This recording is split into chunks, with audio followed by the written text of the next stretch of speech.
18 for 29, 237, 8.2 a pass, 4 touchdowns. Again, no CeeDee Lamb, no Turpin. Sacked one time, if you want to call it that. The QBR was an 87.9. The QB rating was a 127.4. You know how I can tell that Dak Prescott is playing at another level? Bobby's talking about it? There's Hell yeah, baby. I was quiet this offseason. we have we have 23 Dallas Cowboy cuts on this cut sheet today. Nice job, Peyton, Kevin Walker, the entire team. Not one of these is a Jerry Jones or Brian Schottenheimer clip praising Dak's play. Now, maybe it was in there, and I'm not saying that they're being negative whatsoever. What I'm saying is I think this is becoming expected play. This guy is reminding me of Romo towards the end, in which he has all the answers to the test. Brian Schottenheimer said something on Friday with us, and by the way, that is must-listen golden radio. That has nothing to do with us. He could go on with anyone, and this man is electric and must-listen, the way we knew he would be when we heard his early press conferences. But he said something that made me think about the way I used to remember Dak in a game against Tampa Bay and his rhythm. And Brian Schottenheimer said, judge the back foot. Drop, drop, drop, plant out, rhythm. Drop, drop, drop, bam, go, rhythm. And that is the rhythm in which Dak Prescott is playing right now. He's totally in control. It feels like he is going to guide you wherever you need to go, whether it's late in a clutch situation, whether it's without help. And no CeeDee Lamb and no Turpin and 4 backup offensive linemen. And I just think it's so expected nowadays that reporters are not going out of their way.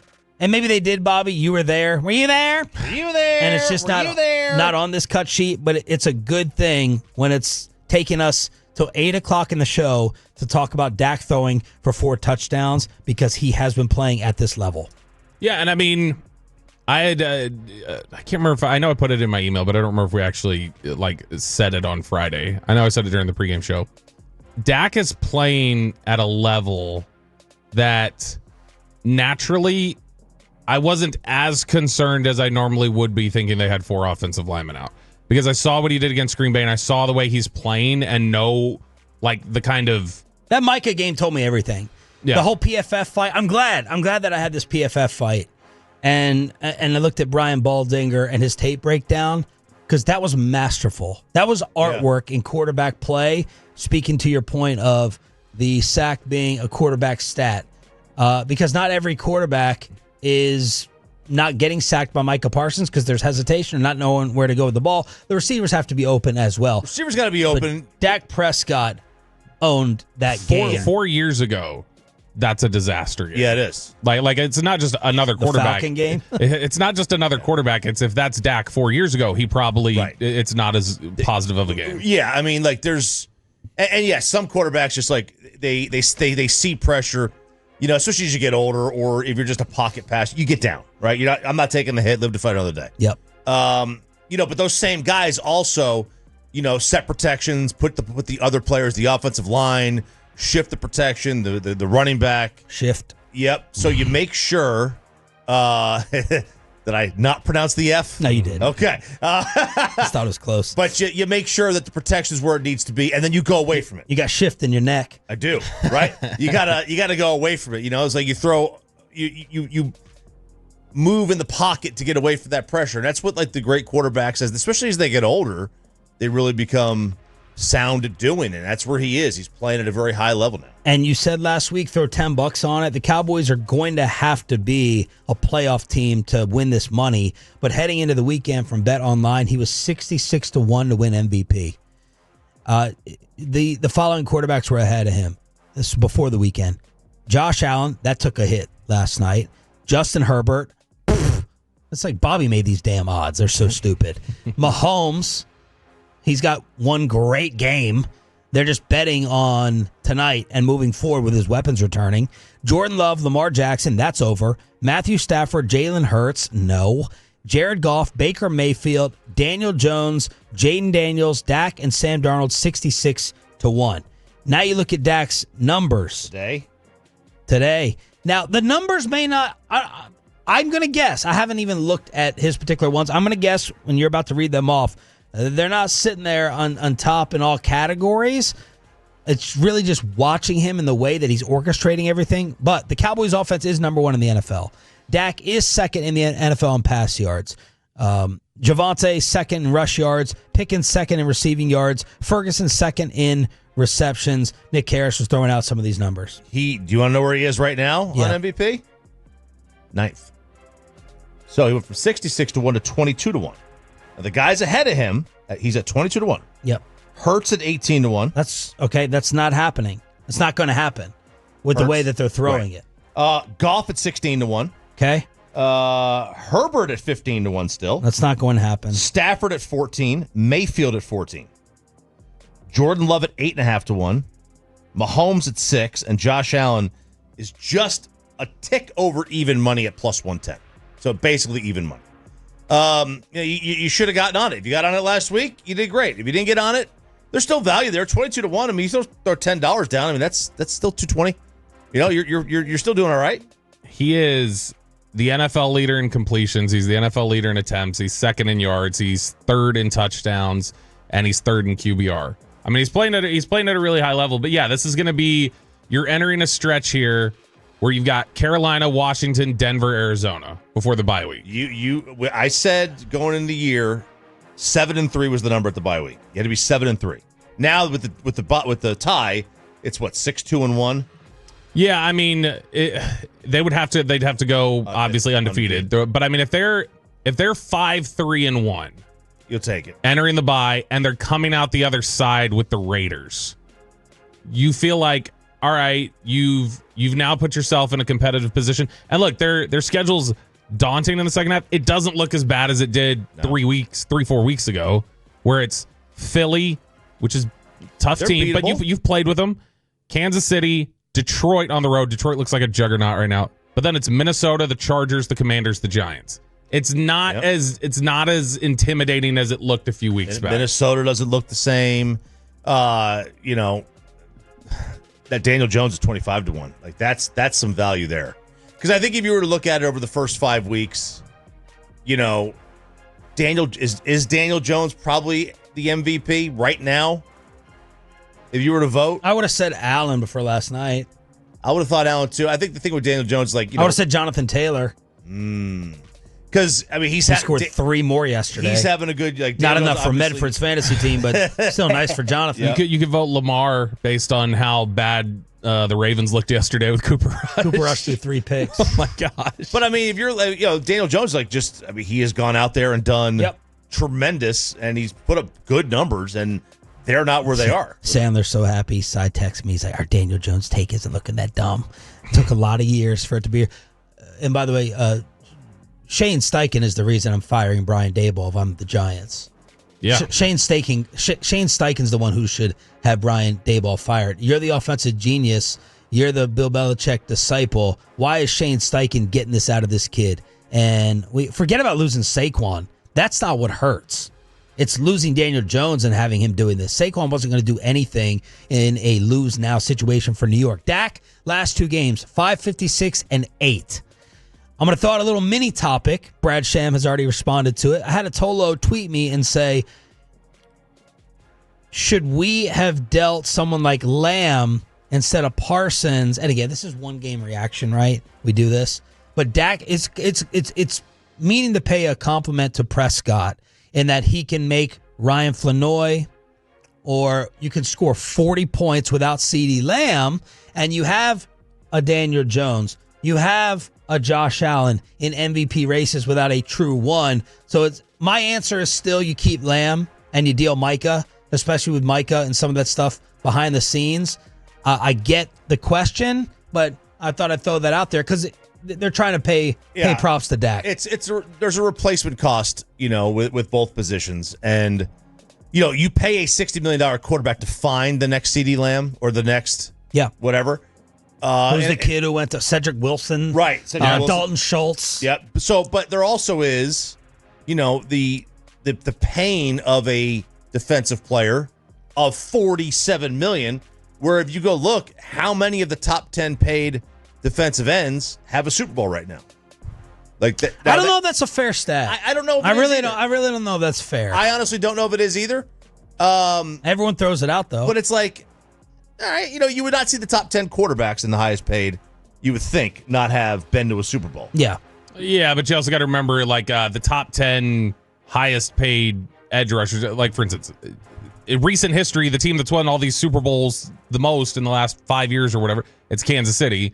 Kansas City has paid for their pass rush to be their defensive tackle. Yes, that's true. So they don't pay that position because they've got the pass rush from the interior. But like if you go to next week, this team puts up 35, 40 points every game.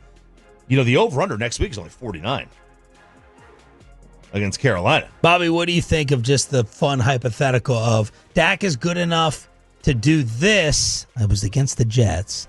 He's good enough to have the offense be good enough, and you keep Parsons instead of someone like CD. I understand why somebody may be trying to think through like other aspects of how you can make it happen, but no, to me, CD is. I saw. And Mike is probably more of a lock for the Hall of Fame, as still we're saying Lamb. Mm-hmm. I saw what that offense looked like in Chicago when CD went out, and it was like, okay, that they can't. All of a sudden, this is it. It doesn't matter that you added Pickens and everything else. Now, to be fair, for it. They didn't plan for it, and that's the thing. When they've planned for it, these last 2 weeks, he's 71% completion, 7 touchdowns, no interceptions without CD. So, like, I understand seeing that and going, wow, that's really impressive. I think it also felt like there was a little bit of an exposing of the secondary in Green Bay, and we knew the Jets. We talked about it the other day. I was like, I don't know. You've only got 4, like, you've got 4 backup offensive linemen. But what I see on tape is throw the ball all day long against the Jets. You can throw it against Sauce if you want to. Like, they are not covering very well. How did Dak manage to throw for 4 touchdowns with 4 backup linemen? There's not many teams in the league that can put four guys who don't start into the game and feel confident about going and winning a game, especially on the road, against one of the most premier interior defensive linemen and some good rushers as well. So, credit from the front office of getting these guys, but just as important, these guys don't see themselves as backups as they shouldn't. They've just been waiting on their opportunity.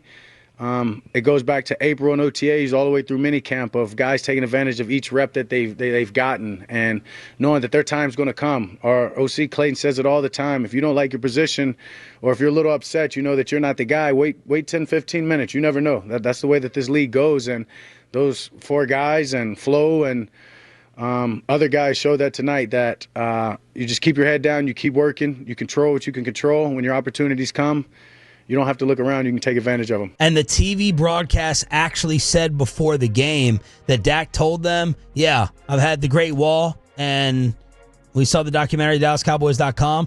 He goes, this one could be a deeper line, though. He said that before they went out and protected him like that the depth on this, better than Zach and Tyron and Travis. Depth is so incredibly rare in the NFL at offensive line. Yeah. It is considered widely. If you talk to personnel people around the league, they will tell you we have more offensive line spots than we do NFL players to fill them. Like, it's not, most of the time they're not there, and Dallas does have really good depth right now. We got a lot of ground to cover here as we move into the Expressway. Let's start with Dallas Cowboys thank you and no thank you wins after a thrashing of the Jets. 877-881-1053.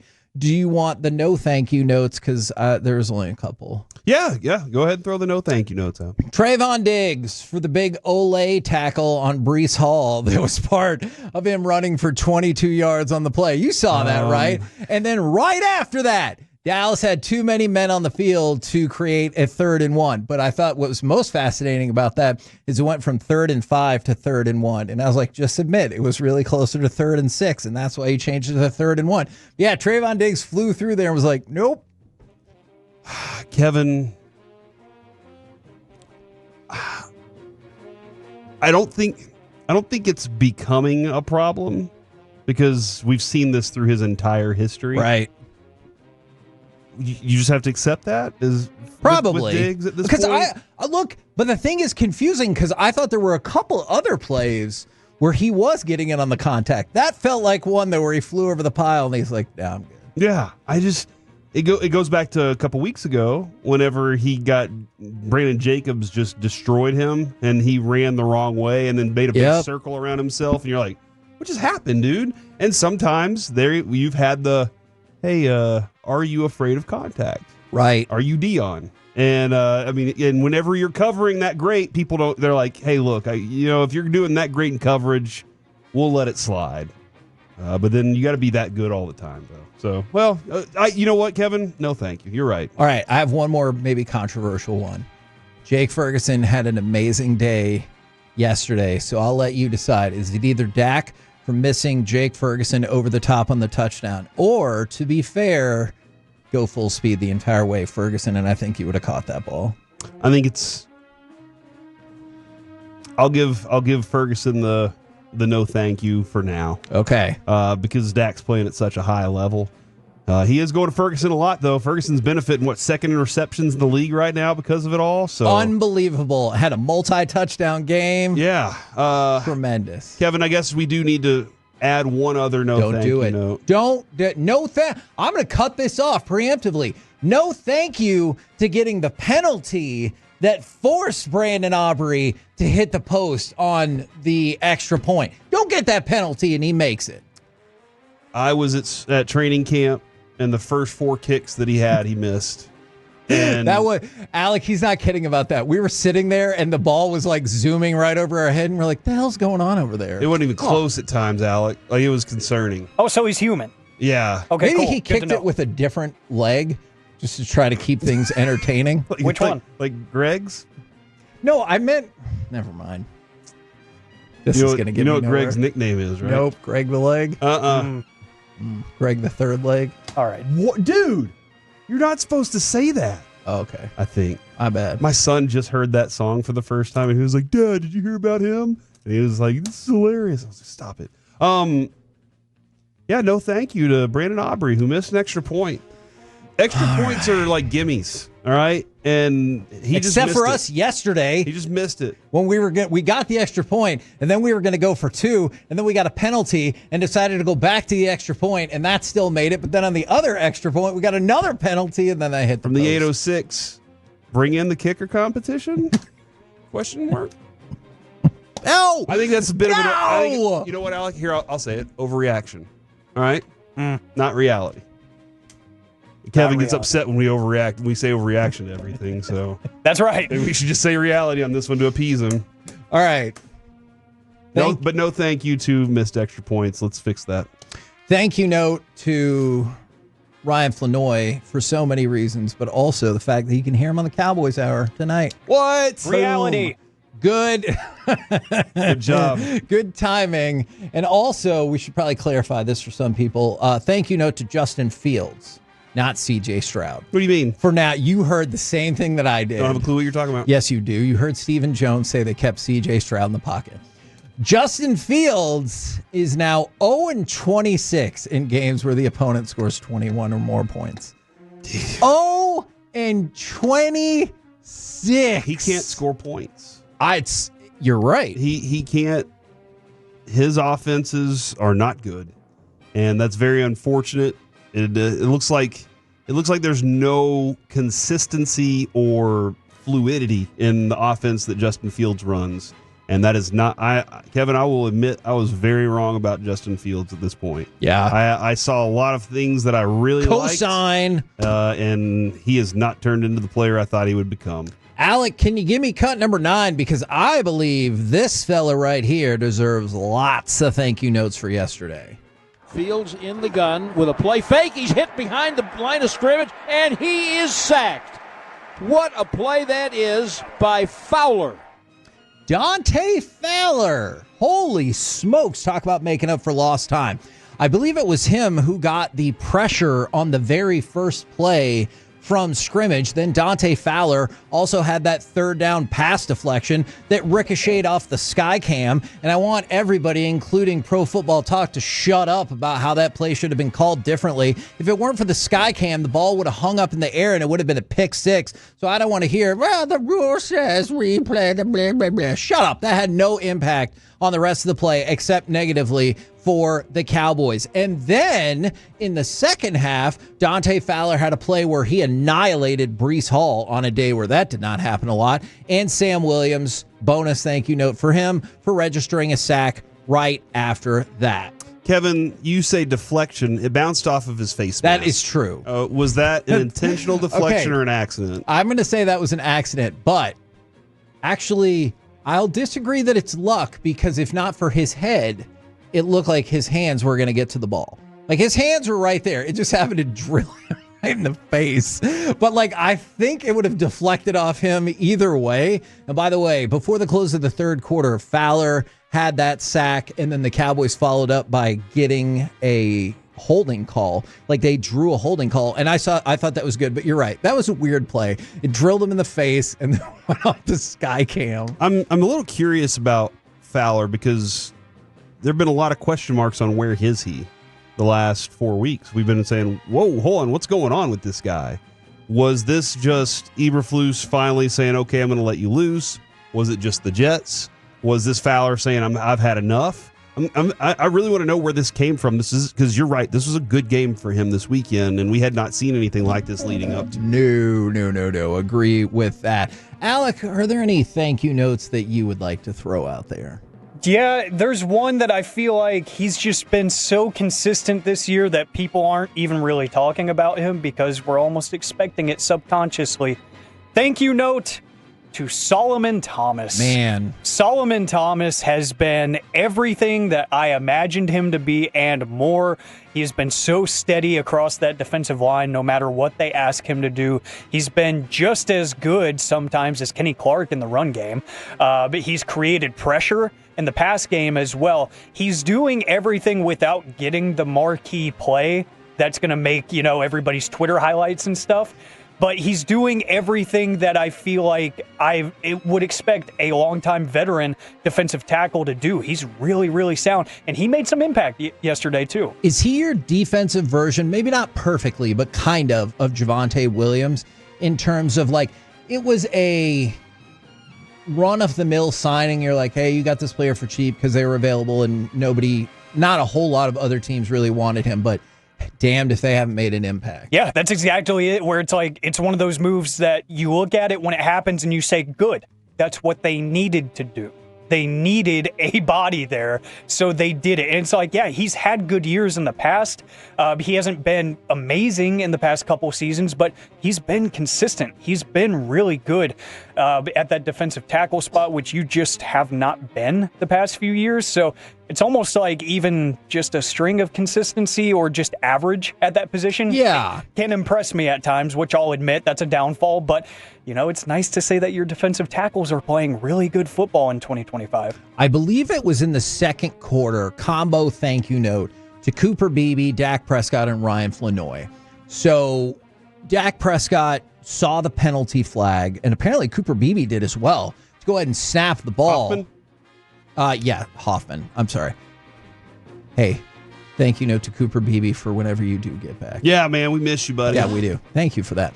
So Hoffman apparently saw the penalty flag as well and snapped the ball, but Dak was like, essentially, this is a free play, and you always love it when you use the free play, not to check it down, but he's like, let's go for it. And he went for it, and Ryan Flanoy, I thought, did a really good job of breaking off of his defender, because I thought the coverage was good. Maybe the ball was underthrown just a little bit, which allowed this to happen, so maybe it wasn't actually underthrown at all. But Flanoy was able to break off his defender, and that ended up being a 46-yard catch. I just thought it was a heads-up play from Hoffman, from Dak, from Flanoy. I thought that play was just beautiful in terms of football IQ. Yeah, Kevin, we talked Not a little... my football IQ, because I said Cooper. We talked a little earlier in the season about how there were some weird moments in the snaps, too. Like, didn't we say, we were like, let's clean this up just a little bit? And that moment right there, you say to identify that it's a free play. Yes. How many times we've seen that happen, and for whatever reason, we don't take full advantage of it the right way. Yep. This is one of those little things that I'm talking about with Dak playing at a different level this year, is that kind of moment right there. noticing there's too many men on the field and making sure the snap gets off early, noticing that they're a little tired and we need to keep pushing the tempo. These are the little things that, like the Aaron Rodgers, the really great quarterback, the Tom Brady's, they see the field differently than everything else. And when they have an opportunity to take advantage of the opponent, they do, and they make them pay with it. That's a great example of it right there. Yeah, and another example, this statistic remains amazing to me, but thank you to the Jets for running the soft shell coverage at the end of the first half, which allowed Javonte. Look, I also wouldn't have thought this is probably going to be a run play, and it allowed him to break off a career-high 66-yard run. The Cowboys have outscored their opponents 27-0 in the last 2 games in the final 2 minutes of the first half. In that 4-minute span, they have scored 4 touchdowns, and that is bananas to me. Kevin, I asked Steven this about Jaden Blue. Did you feel like you got a good idea of him, or I don't know, man? I thought questions. He looked timid, but it was only, what was it? 4 carries. 4 carries. I thought he looked awful running the ball. He just looked very timid. But that's probably not fair because it was only 4 carries. But I think you saw in the return what they're hoping can translate to running the ball. Okay, I got you. Yeah, I see what you're seeing there. And then we already mentioned James Houston. We're continuing to be an awesome addition, as well as Kenny Clark. I know, Alec, you were talking about Kenny Clark maybe getting some of the more attention, but that combo sack that he had with James Houston, big time thumbs up right there. Somebody just said give Houston more snaps. But Steven just mentioned the percentage of snaps versus how good he's doing. Don't you just say, well, we'll just leave the snaps where it is? Because he's effective in what we're giving him, and maybe if we give him more, he wouldn't be as effective. And that is something that not only did Steven just talk about, but Jerry alluded to that last week as well, this is where you would get into trouble in NBA circles when you would do the per 48, right? And you'd be like, well, if you extrapolate those 14 minutes out to 48, right, yeah, exactly. And you're like, sure. And then you see it happen, and it's disappointing. I would like to ramp up James Houston play like 10%. Okay. And see what happens. Let's go with 5. Okay. 5%. 6.5%. Shut up. Stop. I know where this is going. A certain percentage that is in the single digits, and see how he does with it. And then you can decide accordingly. One more shout out note I wanted to throw out there. Hunter Lipke. Now, dude, I think he is really, I thought he'd really struggled the past couple of weeks with some of these blocks. But that Javonte touchdown that made it 17-3, man, that Hunter Lipke block, I'm not saying Javonte Williams can't fight through contact because we've talked about that all day, but that Hunter Lipke block, woo, lordy, that set up a significantly easier run. And he had an awesome catch, too. And then I think he had a couple tackles in this game on special teams, but he had a couple tackles to add to it, too, man. He's just an all-around football player, you know what I mean? Yes, I do. And I thought he needed it. I thought maybe the last couple of weeks were not particularly the best weeks for him. What was more impressive, you think, yesterday? The offense's ability to execute or the defense finding some answers, ceasing the big plays? We knew they were going to be able to run the ball, Brian, didn't we? We knew Fields and Hall was going to be a handful for this Cowboys team. I don't know, man. It was almost 9 yards of carry. That Breece Hall fumble changed everything. Or should I say the Hawaiian punch, known as Maris Leofau, changed everything. Came up with that one, huh? That's Brandon Laurie, I think. Brandon Laurie in your bag, sir. Big time, Brandon. That was a big time play. Man, there was a couple of different plays that could have gone either way there. I think their quarterback, what happens when you take half your team away, you're kind of playing at the level of the Jets. You're kind of like, it's kind of equal footing. You had the better coaching staff and the better quarterback yesterday. Yes. That's kind of where this thing was. You take away all these, they on paper, with the way the offensive lines were, they had the better offensive line going in the game. The running backs could have been even. You're thinking Pickens or Wilson could have been even. Came down to, man, the way that Ryan played, I think was impressive. Williams, once again, we talk about that. They probably had an advantage at running back, right? I mean, I still think Breece Hall, just pound for pound, like I would take Breece Hall in a draft over Javonte Williams, but Williams has still been absolutely phenomenal. Yeah, I don't know, man. Williams, fantastic. That blitz pickup stuff that he was able to do, really impressive. But yeah, to me, I felt like these teams when they kicked the ball off, I'm like, man, this is going to be a pretty even matchup just with all the players that Dallas had lost, and for them to come out, your quarterback was fabulous in the game, Mm-hmm. And their quarterback wasn't. He holds the ball, he takes sacks. You were getting multiple guys penetrating the pocket, and at that point, they were winning on the edges. It's one guy, and he can run away from one guy, but they didn't let him run away. You're getting after him. Yeah, I think he ends up with 7 carries for 24 yards or something like that.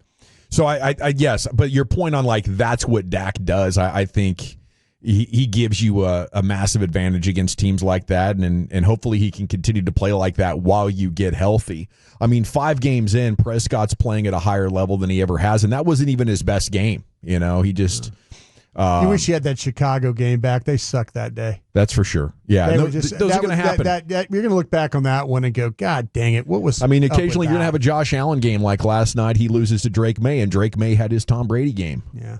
It was turnovers. That was huge for them last night. Who was the player of the game in your post game? Was it Flanoy? It was Williams.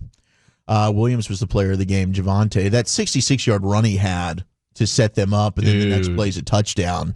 I mean, really, the play of the game was Maris Leofau punching the ball out, and then they're able to go score. But then they're able to get the quick stop. Shoddy uses the timeout. But then that run, because they're probably thinking all right, we're going to get Brandon Aubrey, kick a field goal, go into half, or win in the middle 8. But then Williams rips off the big run, and now it's okay. And that's where the game was won. You go up by 20 points at half. It's 23-3 because they stalled a little bit in that second half. Give the Jets some credit, but outside of the George Pickens touchdown, the offense really didn't do much in the second half of that football game. But Ryan Flanoy, he stepped up in a big way. I hope we talked about this in the post. When you get Turpin back, when you get Lamb back, it'll be interesting to see kind of how the snaps look with some of these receivers. Then Mingo get thrown into the mix. They're going to slow play Mingo. They're going to take all 21 days there. He ain't coming back anytime soon, I don't think. It's a good problem to have, man. For sure. Yeah. And what are we thinking about CD Lamb? Do we get any updates on that? I haven't heard. I need to circle back on that one. Washington. I was over there at the start of the day, and they were kind of whispering that Booker and Lamb could be available this week, but nothing's certain. Watched the first half of the All-22 this morning, then had to play with Remy, took her up to the park, took her on a tour of looking at Halloween decorations. There's some pretty good stuff going up in our neighborhood already, so we had fun with that. But it looked like even with Tyler Smith out there, their offensive line had another solid day. So I think you look at Connor Riley and Clayton Adams, but also individually to a man, these guys deserve a ton of credit for being ready to play at this level. Yeah, Nate Thomas did have some problems on some of the twist stunts and things like that. The movement gave him a little bit of problem. That's where McDonald got him a couple of times.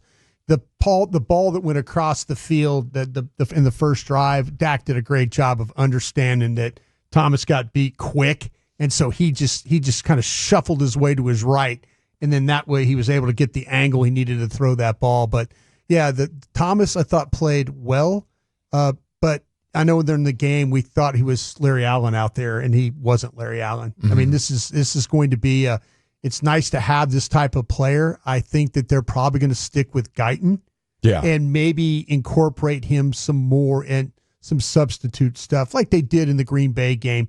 If you remember, he went and played for Steele first. Mm-hmm. So I think that it was a good game for him to get an opportunity. McDonald can be a unique pass rusher with his movement, and he got him a few times with that. Yeah, last week against Green Bay, Thomas had almost a clean trip through his 18 snaps or whatever it appeared to be, and it was like, okay, how can he add to that? I think McDonald's a tough matchup. The speed is the problem with McDonald. He's going to be a little slow. But he could also have the Jets as a whole are one of the slowest rushing teams in the league. McDonald's really the only one that has that initial first step, burst. But it was the inside moves and stuff that gave Thomas. And then Adeniji, I mean, much better than I anticipated. But I did think watching, there was a couple times maybe he was a little slow. He was slow, and it was kind of like he was not sure on some of the pickups, so who he exactly had.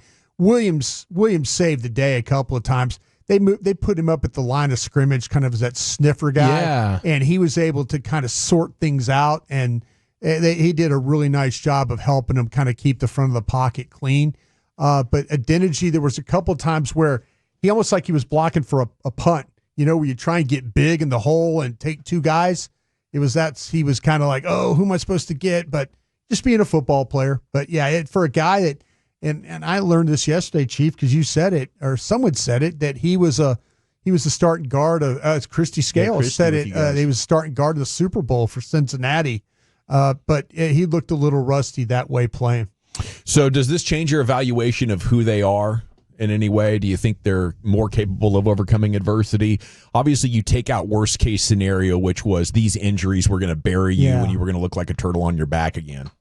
I think what helped me mentally was the fact that there were some things that Eberflus did differently scheme-wise that tried to create some pressure. And so many stunts. Yeah, the movement of the line, lining up guys. He had some elements of what Dan Quinn used to do with putting tackles together with ends and then creating loopers and things like that. The stuff with to me that part of it they found out. What a nice job by Fowler rushing. Yeah, Fowler was awesome yesterday. Fowler Best game of the year by far. Fowler did a really good job of just winning with quickness right off the bat. 5 QB hits. Yeah. What's the play called where the inside linebacker goes and hits the tackle? So that's like the pick. Yeah, it's just a pick. Yeah, just a pick. They ran that a couple of different times. They put their defensive tackles to the Houston sack. They put their defensive tackles like they paired Thomas and Osa over outside left, defensive left, and ran them inside. They were able to get penetration into what Houston did. Houston came right over, as tight as you can come. And Fields had his tight end open right in front of it, and he didn't throw the ball. And so, by that little bit of hesitation, it got Houston home, and then he was able to get the sack right there. So it was penetration with a good tight path around that led to get that sack. So they had that a couple of different times in that game that was able to help them.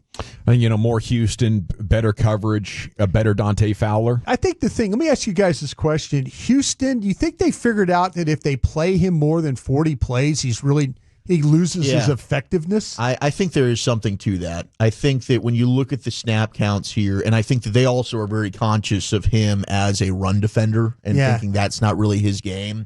But probably exhausting for him. Yeah, and we've kind of been talking more Houston, but he makes the most out of every snap that he's getting. And he had 27 snaps, which was the lowest among your 5 edges out there. But I kind of think that they figured out this is a good plan for him. And if he's going to be productive, why change it? It might be that they might feel like that if they played him 40 snaps, his effectiveness would go way down. Well, I'll take what we got yesterday. I think that's a good sweet spot, 27 or 30 or, somewhere in there, because he ends up with 2 sacks. And Jerry talked about it afterwards. He said we used to have a guy, you'd box him right in by running right at him. Mm-hmm. So, drawing the comparison to James Houston to Micah is pretty funny. But when Houston is right and when he's making plays, he looks like an elite player. That one where he ran all the way around, basically. He was playing. Was that the play you were just talking about? It was his first sack. They loop him. Yeah, it was really well done by Osa and Thomas. I mean, they're both just attacked. And what happened is they figured out that the Jets were picking up their stunts with just man on man. So what they're picking each other off. And that's how they got some free runners, is because they manned their stunts. And Dallas figured it out. And it might have because Whitecott might have told him, listen, I know this group a little bit. Maybe we could try and do this. He has a little bit of an idea about that. But they did a good job with, the run defense. That was shaky yesterday. Yeah, that was really because they were blocking Clark. And they were blocking Osa, and they were blocking Murray, and they were, so Clowney really. I thought Clowney's second game he'd be better. Yeah. They did a good job against Clowney. He really wasn't much of a factor at all. They got after Dallas pretty good. But if you had to pick one, giving up the runs or giving up the big chunk plays in the air, they got it more right yesterday, didn't they? We always bitch about both, don't we? Yeah, we bitch about both. They went with more man, and it was. Bland got beat off the line a couple of times. The 2 touchdowns they had were against man coverage. And Fields didn't throw the ball. There were open receivers downfield where they played man, and Bland specifically got beat, and Fields just didn't test them. Very reminiscent of Dallas's offense versus the Bears. That they had some shots and they didn't take them. Okay, not only do you get the win, guys, but it's a good win though. The Philly luck ran out. Yeah. Their running game sucks. Did Mekhi Becton and Kellen Moore just evaporate the Eagles' run game on their way out of town? But the story is the Eagles are not trading A.J. Brown. He doesn't even want to be traded, is what insiders are saying last night and this morning. He did get 5 catches for 42 yards. Smith, Goddard, Saquon all doing more in their passing game. But the Broncos come back. I think they were down 17-3 and get the win there, 21-17. Jags and Chiefs Monday Night Football tonight in Jacksonville, where the Jags are 3-1. It's a chance for the Chiefs to say, we're back to taking care of business. Do you think they're going to do it? Who do you like tonight, guys? Yeah, I'll be rocking. I'll be rocking with Kansas City. I think they will be. I think they've started to find a little something, and especially when it comes to having Xavier Worthy back, much more explosive. He is, I think, questionable tonight with an ankle. Yeah. Are we getting an update on that yet? Not for sure. I think I just saw he's a game time decision tonight. Okay. All right. But I'll lean Kansas City as well. They looked really good last week, but without Xavier Worthy, then that obviously I might flip-flop. Yeah, I really want Kansas City to be great. I just think the league is better. It's more fun. I've never crossed that point where Kansas City has become annoying like some of the great teams can. I just continue to root for them. And I do like dynasties. I like greatness, but it is cool right now. The league's kind of there for the taking. This is a year where if you can get your stuff together, maybe you'll end up as champions without looking like a juggernaut at any point during the season.